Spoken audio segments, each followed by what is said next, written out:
Then, I don't know. I haven't thought about it. Hassan was very candid. Wouldn't it be better for you to go away for a few days and make it look like your absence was tied to some very important work? Suggested Salar. I have a still better idea, to give that lawyer some money and instruct him to provide a misleading description of me in case Hashim and Bean or the police turn up at his door for investigation. At least it will throw them off track for some time and I won't be caught in any anxiety.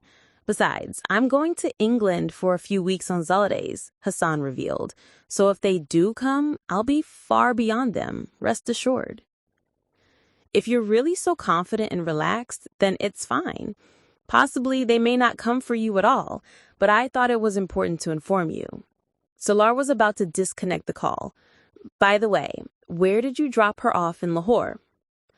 On a road. Where else could I have left her?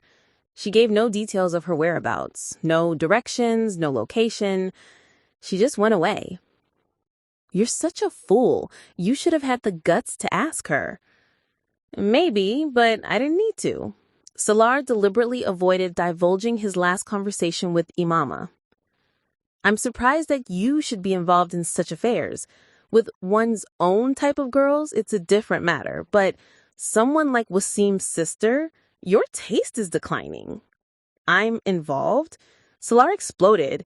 You really lost it, or else you'd not say such rubbish to me. There's a huge difference between involvement and adventure, Mr. Hassan. His tone dripped with sarcasm. And you covered this distance in one leap, did you, Mr. Salar? Hassan retorted in the same tone. You're crazy, that's all. And you're crazier than me, otherwise you'd not term such foolhardiness an adventure. Hassan was quite exasperated. Just because you helped me, it doesn't give you the right to say what you please. He was infuriated by Hassan's remarks. I'm not through with you yet. What are you referring to? My comments about your taste or your stupidity? Hassan asked as before. He was not affected by Salar's temper. Okay, shut up. Stop arguing senselessly.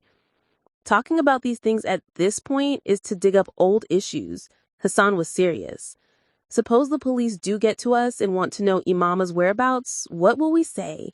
I don't think they'll buy your story about not knowing anything. What do you plan to do then? Nothing. I'll tell them just what I told you. Salar's voice raised. Yes, and that's where the problem will begin. With this statement of yours, I don't know anything about Imama. Hassan repeated Salar's words. You should know very clearly that they will get to her by any means. That's a later scenario. I don't worry myself to death over hypotheses and possibilities. We'll cross the bridge when we come to it. Salar casually dismissed Hassan's fears. The only help I need from you now is to keep this entire affair a secret and keep yourself out of the clutches of the police. I'd do that even without you saying so. If I were to get caught, I'll be in no position to face Wasim. You've landed me in a really embarrassing spot this time. I'm going to hang you because you're heading for another fit of dire warnings and regrets. You're acting like my father. Salar abruptly ended the call. His brow was furrowed as the events of the past night crowded his mind. I could never have believed he'd sink to these depths. Red light area? God almighty. No one from our past 7 generations would have gone there. And this boy, what did I not do for him? Have I deprived him in any way? And yet he tries to kill himself, and now this. Oh God, how far will he go? Sikandar Usman sat holding his head in his hands. I'm really angry about the servants. They should not have let that girl enter the house. They should keep an eye on what goes on in our absence.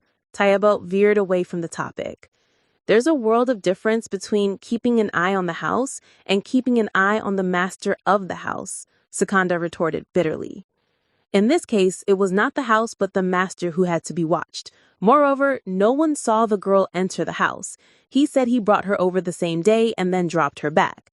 The Shakidar denies seeing any girl come in with him, but they all agreed that he drove out with the girl. That means that he made sure she was well hidden. He's got the devil in him, you know that. Just pray that this matter ends here, that Hashimuddin finds his daughter, and we're out of this mess. Then we'll think about what to do with him. God knows where we went wrong, that we're being punished so. I really don't know what to do. The next morning, he woke up and got ready for college as usual. When he came down for breakfast, he was surprised to see Sikandar Usman at the table. Normally, he didn't have his breakfast at this time because he went to the office later. Salar was somewhat taken aback to find him there, but his drawn face and reddened eyes showed that he hadn't slept well. Seeing Salar ready to go out early in the morning, he asked rather sharply, "Where are you going?" "College." "Are you out of your mind? After hanging this albatross round our necks, you're going off to college? Look here, you're not going anywhere until this matter is settled. Don't you realize the danger you're in?" "What danger?" Salar's mind was alerted. "I don't want you to suffer at Hashimuddin's hands, so it's best for you to stay put at home." Sikandar spoke curtly. "Once his daughter's found, you can resume your classes." "If his daughter goes missing for a year, does that mean that I stay home? Didn't you tell him about my statement?" Salar spoke sharply to his father. "I did, and Sania verified your statement." His voice was sad and bitter when he mentioned Sania's name. "But Hashimuddin insists that you've abducted his daughter. So what should I do? Too bad if you won't believe me. What difference does it make?" Salar reached for the food on the table. "It may not make a difference to you, it does to me. You don't know Hashimuddin, how influential he is, and to what extent he can go, but I know, and I don't want you getting hurt, so just stay home for the time being." Sikandar spoke more gently this time.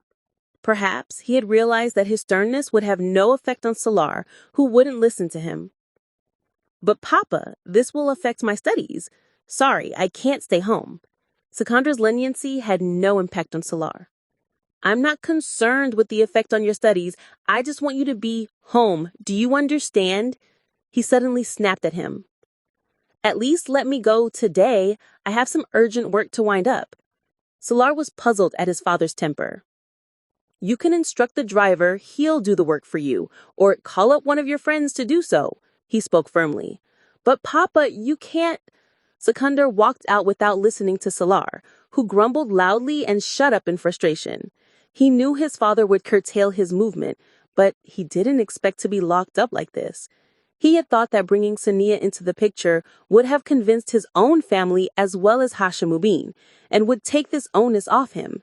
He was amazed when his father revealed that Hashimuddin still did not accept his statement. As he finished his breakfast, Salar sat there for a while pondering over these developments. Not going to college meant being cooped up at home, and he didn't want that. The thought put him in a foul mood. He pushed away the food and went to his room.